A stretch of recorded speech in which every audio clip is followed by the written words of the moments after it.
if you don't care about me. I will care about you, 'cause we all gotta make it through this shit. I don't care if you don't care about me. I will care about you, 'cause we all gotta get through all of this. Hey you guys, welcome back to my channel. It's Tammy X of the Rebellion. I know it's been a good minute since I uploaded. I do apologize. I've been extremely busy with my family, my mental health, and I've been getting into the kick of things again. So I'm just here showing you guys this tutorial on how I get this Snickers chocolate mocha delicious hair color. I'm gonna be using a few different colors. The first one is high color and soft brown and soft auburn, and I have a few backups as well, the Adore honey brown mocha, and turn that around, Tammy. What's that say? Cinnamon. I said cinnamon. But I'm also gonna be using the Age Beautiful colors, I think in light reddish brown, and then I used another golden one. So first, I just read the directions on this. I use it with 20 volume, and I mixed it with 1.5 ounces of developer as directed. However, it really wasn't necessary because I wasn't lifting it high. I had already done a test strand on it, and it didn't lift how I needed to. So as you guys saw in the beginning, I was doing a double process. I did a double process on it where I lifted the hair. So I'm just gonna go ahead and test strand these colors with the doodle tissue. And we're gonna get started. There's really no specific way that I'm doing this. I'm just taking about 2-inch to 2.5-inch sections, and I kind of want it to be like a stripe highlighted chunky highlighted look underneath and on top. So that's basically what I'm doing. I'm not gonna talk too much. I'm gonna let you guys enjoy the video. I don't know if you guys peeped it, but I did get some braids. So go to my Instagram and check them out and enjoy the video.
So we are getting down to the nitty gritty, and I just wanted to show you guys how like satisfying this looks. Like it looks like a beautiful assortment of chocolates on hair though.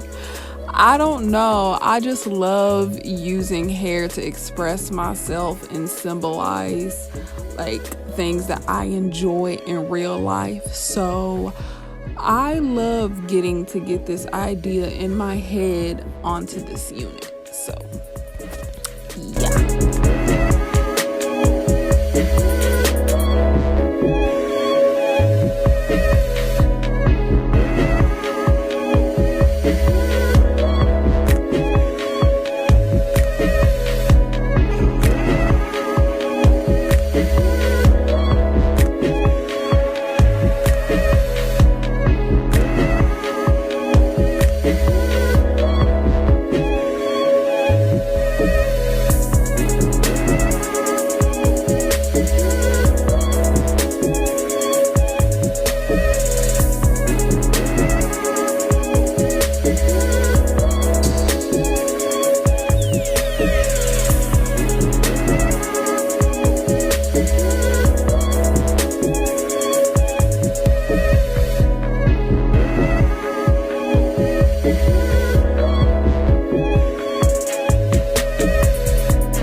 So after I washed it out and conditioned it, I did record a video on my Snapchat. My Snapchat is Tammy_Payne923 if you would like to add me. And these are the final results. I did do some bubble wand curls and I brushed them out. And this is how they turned out. This unit is also for sale. So it's 3 bundles of 16 inches, and then it's also a 4x4 closure unit. I did make a little boo-boo and like I cut a little bit of the closure on the left side and the back, but it's absolutely still wearable. So I marked it down just a little bit. So if you're interested in buying it, just click the link in my description box below. And I thank you guys so much for watching. Don't forget to like this video, share and rate it, and of course subscribe. And I'll see you candy babes in the next video.